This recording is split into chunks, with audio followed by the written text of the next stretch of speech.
All right, this is going to be a fun one. We've got 4 power foam paddles, same category, completely different experiences.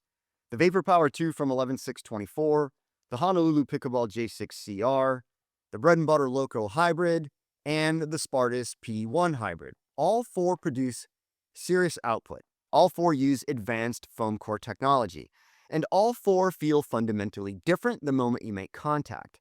This is not a they're all good, just pick your favorite situation.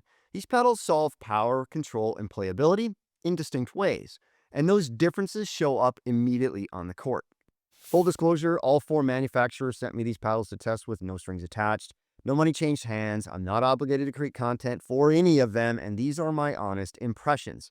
Prices range from around $179 to $195, and all are available now except for the 11624 Power 2 series. You can use code MPB at checkout for a discount, which also helps to support this channel. Quick note on the lineup. I'm comparing 3 shapes, the Vapor Power 2, Loco Hybrid, and P1 Hybrid, plus one elongated, the Honolulu Pickleball J6CR. I actually have the J2CR here as well, which is Honolulu's hybrid-shaped version, but it's a pre-production unit. So for this comparison, I'm using the J6CR to keep everything fair and consistent with production models you can actually buy. And we're going to break down what makes each paddle different, how they actually behave on the court, and who should play what. So let's get into it. The Vapor Power 2 is the lightest, fastest paddle here. At 7.85 ounces static weight and 107.55 swing weight, this moves through the air differently than the others. The construction is what makes it interesting. 11624 uses a fully floating foam core. The center foam replaces honeycomb entirely, with an EVA perimeter band and expanding edge foam. The face has their HexGrit surface technology. This is proprietary. The founder cooked this recipe himself. It features extremely fine embedded grit particles under a peel-plied texture. It's governed by UPA-A rules, not USAP, which allows for different surface treatment. This paddle is designed to deliver elite output without requiring you to swing heavy mass. At 8.60 microns surface roughness, it's the roughest paddle in the comparison. The identity? Fast access to power with spin tools to manage aggression. The J6CR is the only elongated paddle here, but it doesn't move like a typical elongated build. At 111.35 swing weight, it's faster in hand than both the Loco and the P1 despite being longer. Honolulu Pickleball uses dual density foam, EPP and EVA with internal molded separation features confirmed by a CT scan, which I'll put up on the screen now. Earlier Honolulu Pickleball models used cut channels through the foam. The J6CR shifted to fully molded features that are intended to maintain foam bead integrity while still creating the density zones needed for performance tuning. The face is 3 layers, fiberglass sandwiched between 2 layers of carbon fiber with coarse peel-plied texture. At 6.0 micron surface roughness, it's the smoothest paddle here, but it's still USAP compliant and generates solid spin, which we'll talk about later. The J6CR identity, elongated reach and leverage without sluggish feel with clean communicative paddle feedback. The Loco Hybrid is about planted, predictable power. At 8.03 ounces static weight and 114 swing weight, it sits in the middle of this group for maneuverability, but the feel is distinctly dense. Bread Butter uses a confirmed dual-density floating foam core, EPP center with EVA perimeter band in a thermoformed unibody frame. The face is a carbon fiber, fiberglass, carbon fiber layup, so a CFC layup, with traditional coarse peel-plied texture at 8.11 microns. Standard grit here is excellent. The EPP center provides damped compression. The feel is on the denser and more stable side. The paddle absorbs energy at contact rather than immediately firing it back. So the identity here, power that never surprises you with maximum forgiveness across the zones. The Spartus P1 is the heaviest paddle here by a meaningful margin. At 8.22 ounces static weight and 116.7 swing weight, this is not a quick hybrid. It's a deliberate, grounded power paddle. Spartus uses dual density foam, EPP center with EVA perimeter, but the key differentiator is the Permagrit surface treatment. At 7.08 microns surface roughness, it's not chasing peak roughness out of the box. Permagrit is engineered for long-term spin consistency rather than just initial grip. The extra mass is the foundation of the paddle's stability. It absorbs pace instead of immediately returning it, which fundamentally changes how it behaves on resets, blocks, and defensive shots. So the identity here is controlled power with elite spin durability and maximum stability under pressure. Before we get into how these actually play, let's talk about the measurements that matter. I'm not going to walk through every performance metric. I'll throw those up on the screen now, and you can pause if you want the numbers. But there are three physical properties that explain why these paddles feel so differently: swing weight, twist weight, and static weight. Swing weight measures how the paddle feels when you accelerate it, when you swing it. Lower swing weight means faster through the zone. The Vapor at 107.55 is significantly lighter in hand than the P1 at 116.7. That difference, nearly 10 points, is why the Vapor feels fast and exciting while the P1 feels more solid, controlled, and deliberate in stock form. Twist weight measures resistance to rotation when you make contact off center. Higher is more stable. The P1 leads at 6.9, followed closely by the Loco at 6.75.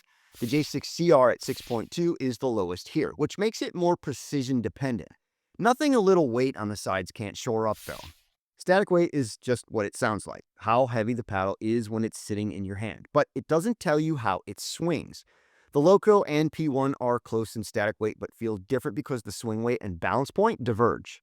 Those three metrics, swing weight, twist weight, and static weight, explain most of what you'll feel during play. The Vapor feels fast immediately. The paddle accelerates quickly and you reach full output without needing a big load up. On contact, the ball compresses into the face and releases with an elastic snap. It's lively and connected, not muted. Spin shows up, obviously. Topspin drives, drips, drops, can be brushed and shaped. Roll speedups feel natural. The Loco feels dense and planted. The ball sits on the face slightly longer before releasing. Power is clearly there, but it arrives through mass and compression rather than elastic snap. Drives feel heavy and controlled. At the kitchen line, the punch is there, and yet, because it has such a large sweet spot, the Loco feels calmer. Resets are steady because the paddle absorbs energy very well. The J6CR feels more communicative. What do I mean by that? The response is elastic and feedback rich. For an elongated paddle, the swing feels noticeably fast. You don't experience the usual elongated sluggishness. And no, I'm not saying all elongated paddles are sluggish and slow. Some, however, are. This one is not. On full swings, power shows up. The output appears to be linear and predictable. In the soft game, the paddle offers clear, immediate feedback. You know when you caught it clean and when you didn't. The sweet spot seems average to me, maybe a touch above average. The P1 feels grounded. At over 8.2 ounces static weight and nearly 117 swing weight, this doesn't move like a quick hybrid. The ball compresses deeply before it releases. On resets and counters, shots that might jump with lighter paddles tend to stay on line. Power requires intent. Short swings don't produce explosive output. So if you hit all four back-to-back, the differences are immediately obvious. Vapor feels the fastest and most spin-assisted. Loco feels the most stable and dense. The J6CR feels the most connected and feedback-rich. P1 feels the most controlled, stable, and predictable under pressure. So let's walk through how these actually behave in specific situations, starting with serves and drives. Serve speeds cluster tight, 60.4 to 61.2 miles per hour. You can check all that data out on my website, mattspickleball.com. Raw power capability isn't the differentiator. What matters is how easily you can access that power and what tools you get alongside it. The Vapor is the easiest paddle to create pace with relative to the swing effort. The low swing weight means you reach full output even when you're rushed. The second advantage is trajectory control. With 2,335 RPM spin and that aggressive surface, you can swing hard and still bring the ball down. If you sometimes sail drives long when you swing big, the Vapor Power 2 gives you a trajectory tool to keep the ball in play. The Loco delivers what I'd call heavy, dense plush, even though the serve speed is right there with the others. Drives feel like they stay on the rail. The ball comes off with excellent pace while still feeling controlled. You can shape it with spin, but spin isn't the defining feature here. I think predictable trajectory is. The J6CR gives you elongated leverage without feeling like you're dragging an elongated paddle around. On drives, you get free depth because of the shape and how the paddle loads. The elongated geometry changes your contact point options. You can take balls earlier or from wider positions and still generate depth easily. The P1 produces serious pace when you load it up, but you have to load it up. The high swing weight means you're not getting explosive output on short swings. What you do get instead is predictability. When you commit to a big swing, the ball comes off with controlled pace and excellent shape, 2,349 RPM, highest spin of the group. I think thirds are where pocketing versus release speed becomes important. The Vapor Power 2 is controllable on touch shots for a power paddle because the compression helps you take pace off without the ball springing away. It's also a spin-assisted drop paddle. If your shot is slightly high, you can brush it to bring it down, assuming you impart the spin. The trade-off is that because the paddle swings so fast, it's easier to accidentally over-accelerate when you're amped up. I think the Loco is the easiest paddle here to hit a dead simple repeatable drop. Dense compression plus very stable head behavior lets you play a quiet ball. When you're off balance or late, the Loco is least likely to turn your slightly mistimed drop into a float. The J6CR has pocketing, but it releases quicker and cleaner than heavily muted paddles. For drops, that means you feel the ball, guide it, and the paddle gets it off the face without lag.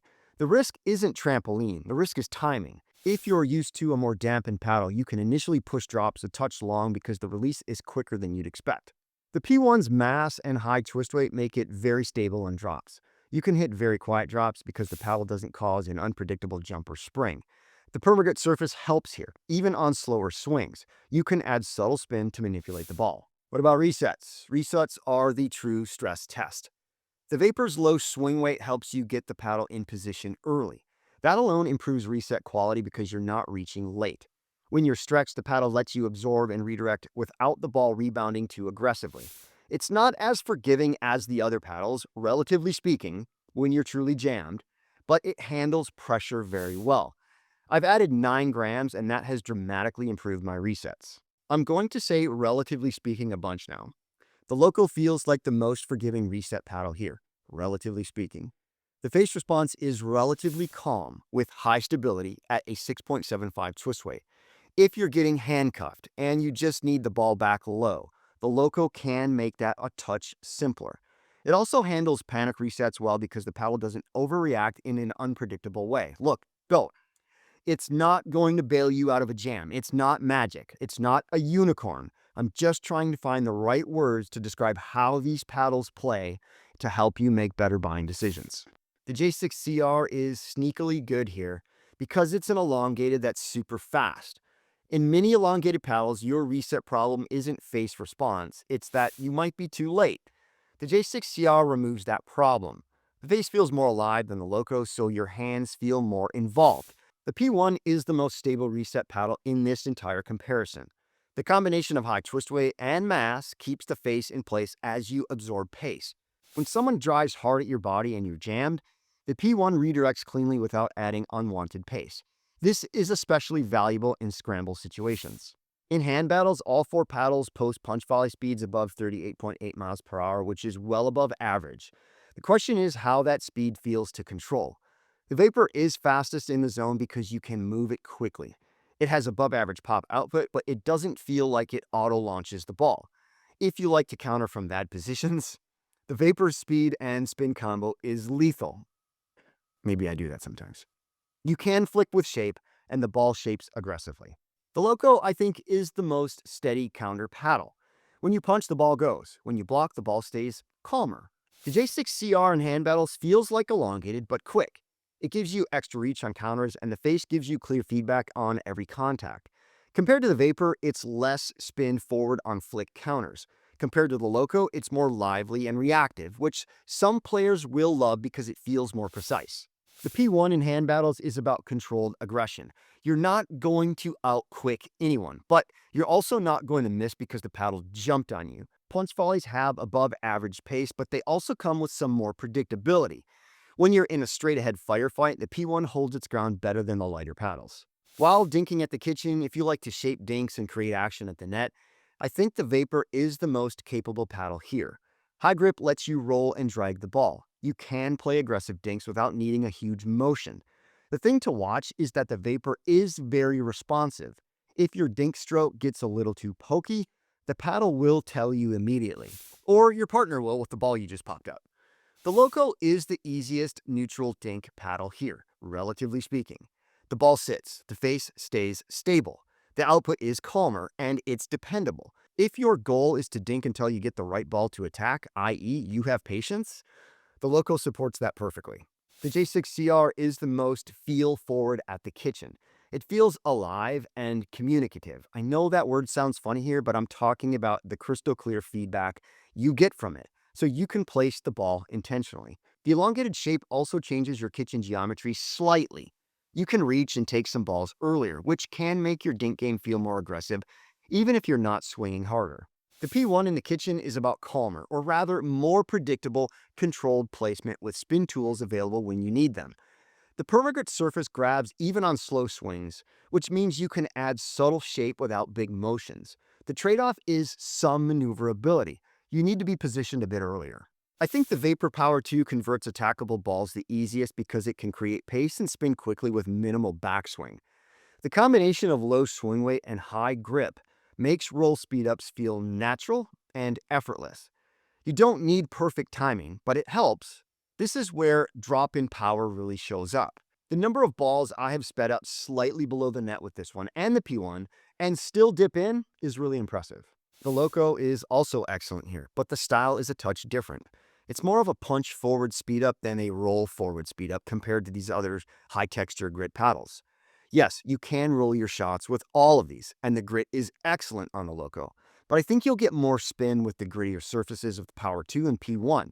If you like a flatter speed up trajectory with control and predictability, the Loco is automatic. The J6CR is about reach and leverage. You can take balls earlier and higher because the paddle gets there fast for an elongated shape, and even faster if you choke up. If you like attacking from slightly wider positions or taking a ball you normally would not speed up, the J6CR expands what feels attackable slightly. The P1 speed-up game is controlled and deliberate. You're not going to surprise anyone with instant flicks. Well, you might. You will. But when you do go for a speed-up, the ball comes off with shape. The mass means you need to load it up, but once you do, the ball stays down, and even when you swing big, as long as you impart that spin. Again, none of these paddles are magical unicorns, but hopefully some of these anecdotes will help with your decision. So let's talk about the decision framework here. Choose the Vapor Power 2 if you want a fast and maneuverable power paddle. Now, the risk is, will all paddles come in as light as mine, or did I have one at the lighter end of the spectrum? The short answer is, I don't know, but I suspect mine is at the lighter end of the spectrum. If you rely on spin to manage aggression and shape the ball, if you care about surface durability and long-term performance, and most of us do, if you trust your hands and you want immediate responsive feedback, if you like to counter from bad positions and create offense quickly, who me? If you're comfortable managing a lively, reactive paddle, choose the Vapor Power 2. Don't choose the Vapor Power 2 if you struggle with consistency on resets, you tend to overswing on touch shots, or you need maximum forgiveness on off-center hits. Choose the Loco Hybrid if you want power that rarely surprises you negatively. If your game depends on reliable resets and consistent touch shots, if you prefer dense, plusher feedback over lively responses, relatively speaking, if you want the safest daily driver that works well everywhere, if you value stability in hand battles and pressure situations, if you want to focus on tactics rather than managing paddle behavior, choose this one. Don't choose the Loco if you want maximum spin tools, you need the fastest acceleration, or you prefer highly responsive, feedback-rich paddles. Choose the J6CR if you like elongated reach and leverage but hate sluggish paddles. If you want lively, connected feedback that tells you exactly what happened. If you value precision and clean contact over maximum forgiveness. If you want reach advantages on counters, dinks, and attacks. If you like power that scales with swing speed rather than being always on. If you prefer feel-forward paddles that communicate early. Check out the J6CR. Don't choose the J6CR if you need maximum stability on off-center hits, you struggle with timing on touch shots, or you prefer paddles that forgive imperfect mechanics. Choose the P1 Hybrid if you want a stable, predictable power paddle, if you struggle with resets floating or feeling out of control, if you value elite spin that won't fade as fast as traditional carbon fiber layouts, if you're comfortable swinging a heavier hybrid paddle for more stability, if you want power that requires commitment but stays controlled, if you need maximum forgiveness when you're stretched or jammed, give the Spartus P1 a look. Don't choose the P1 if you need quick maneuverability in hands battles, you prefer explosive, instant output, or you want the lightest, fastest paddle possible. So that's it. That's the Power 2 foam comparison. 4 excellent paddles, 2 with unique surface grit innovations, 4 fundamentally different approaches to the same problem. You cannot make a bad choice here, but you can make the wrong choice for your game. If you kept thinking, I want that during the Vapor sections, get the Vapor. If you kept thinking, that sounds safer and more reliable during the Loco sections, get the Loco. If you kept thinking, I like feedback and reach during the J6CR sections, get the J6CR. If you kept thinking, I need more stability or stock mass during the P1 sections, get the P1. Trust your gut. The data backs it up. At the time of this recording, only 3 of these are available for purchase: the Honolulu Pickleball J6CR, the Bread Butter Loco, and the Spartus P1. The 11624 Power 2 is coming soon, mid-February, and you can use code MPB on any of these at checkout for a discount.